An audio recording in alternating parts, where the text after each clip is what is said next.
Hi and welcome to ReturnGO. In this video, we'll show you how to set up return reasons so you can gain a better understanding of why your customers are returning items. ReturnGO lets you create custom return reasons that are displayed on the return portal during the returns process. This helps your customers let you know exactly why they're returning an item, which makes it easier for you to handle their returns. Let's dive in and show you how to set up your return reasons on Return. First, log into your ReturnGO account and navigate to Settings, Return Reasons. Here you can view the default return reasons that are currently active, edit them, or create new ones.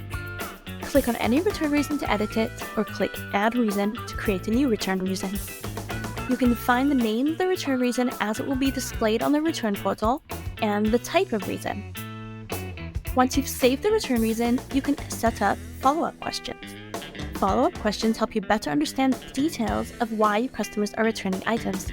These questions can be multiple choice, yes, no, free text, or ask customers to upload photos or videos.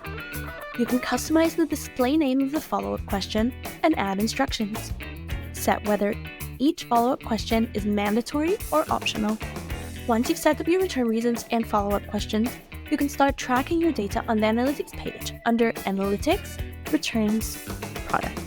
This helps you identify patterns and trends in your return reasons and make data-driven decisions to improve your business.